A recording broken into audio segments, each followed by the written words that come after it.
Where we were talking about consumers being encouraged to avoid extravagance and overspending and also find ways to save money. And one of the challenges, of course, is trying to find the right evidence and right advice, rather. Well, Collen Lemawane spoke to the head of strategy and ecosystem at Aphacode, Andile Maseko. Right, Andile, thank you very much for making time to speak to us. Thank you for the opportunity. Yeah. Firstly, I just want to pick your brains on what happens concerning a person who is excited that they've received a bonus before they can even go into budgeting. So what's interesting is it's a behavioral thing where we have this thing called mental accounting. The way we treat our bonus versus how we treat our normal salary is very different. And so what a person does then is assume it's this windfall of money. So I've won the lottery with my bonus and I'm going to spend it differently to how I should have spent it if it was my ordinary salary. And that's how you should actually do it. Mm-hmm. So is it a question of I want to do the things that I always wanted to do before one could think of the things that they always needed to do? Correct. And then what happens now, there's a stage where now you go to the ATM to withdraw this money, or you're sitting in front of the computer and then you need to get the money rolling in terms of the EFTs. What do you mean by that? In terms of how you're going to now dispense the money to your debt, to the things that you're going to order online. You know, when you're having money and you have all the power to control its direction, I just want that moment to be captivated. What do you know about it? So from that, it's again going back to that mental accounting, because you've already set up yourself to go and enjoy the spend. By the time your bonus lands in your account, you're not really thinking clearly about, okay, what are the other debts that I needed to service? What are the other obligations that I have in this particular period? Yours is, I've got this thing that I have said to myself I'm going to go and buy, so you just withdraw. And at times you actually withdraw a bit too much, especially when it gets into the December period. Get December and people want to be able to just go live lavish. And then you have the January situation where there's nothing left over. So that, just as a framing of how people tend to think through their finances in the December period, especially with the bonus, it tends to become a bit of an issue because you're just spending more than you even got as a bonus. So where does one start? I mean, issues that are an obligation are sort of approached with that grudge that, you know, I want to do this, but I don't want to because I'm missing out on the specials, on the sales, on the trending stuff that is available now. Catch it or miss it. This is where, because as Aphacode, so to give some perspective there, we are a hub for financial services entrepreneurs, and we offer the entrepreneurs the opportunity to then go and solve for these particular issues. And what we've seen is entrepreneurs are really looking at how do they better solve this. They have been looking at how do you give people the financial literacy. In addition to that, how do you then give them tools from a lay-by perspective? One of the businesses that's just joined our program is looking at being able to help people digitize the lay-by process so that it becomes available to a lot more people so that they can spread their spend over a longer period but still be able to secure the item. Because that becomes one of the other issues when you're thinking about whether or not to spend my bonus right now is whether that particular product that I want to spend it on is going to be available when I have been able to save up enough, right? Mm-hmm. And so that becomes one of the other things. And we have looked at the financial advisors. So if you look at LifeCheck, that's one of the compelling products within the South African landscape. They offer financial advice as well as some coaching for guys from their personal finances as well as from an employer perspective. They look at how do we help you structure your goals in order to get your finances to marry with the endpoint that you're trying to achieve. What is the best way to spend your bonus, looking at the point of departure, decision making and execution?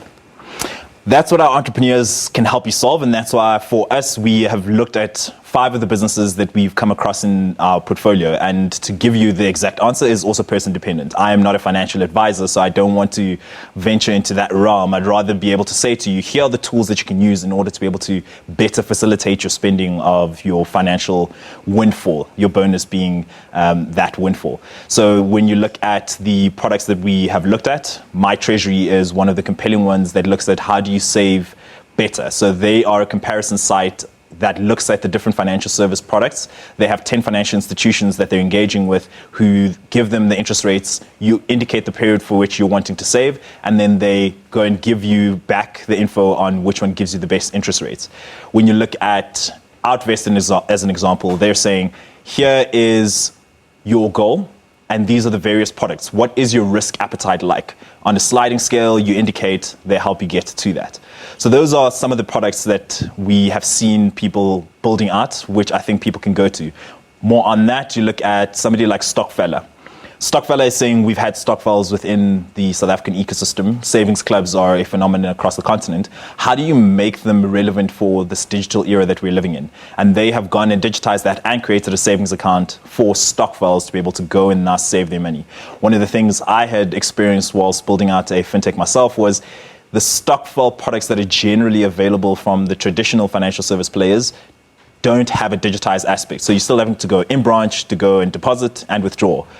You're not allowing people to now have the convenience, which would make it easier for them. Because remember, for saving, the last thing you want to have is a friction point for me to be able to do the action that's already hard. I've had to make the intentional decision that I'm going to save, and now you make it harder because I need to find the fare to get to wherever the branch is and then go and deposit, spend that time having done all of that. So Stokfella becomes an interesting product with regards to that. One of the other interesting ones is Livestock Wealth. Livestock Wealth is a platform that's looking at being able to give Africans at large a more relatable asset within which to invest. So cattle and agricultural produce. You put cash in, you can buy part of a cow or a full cow that's pregnant and about to deliver within 6 months. Within that 6-month period, you get your return. So it becomes more relatable. And I think that's one of the big challenges we have when we're thinking about savings within our context. The financial products don't always necessarily speak in a way that I can easily decipher. But in that kind of investment, what are the risks involved? I mean, we have drought.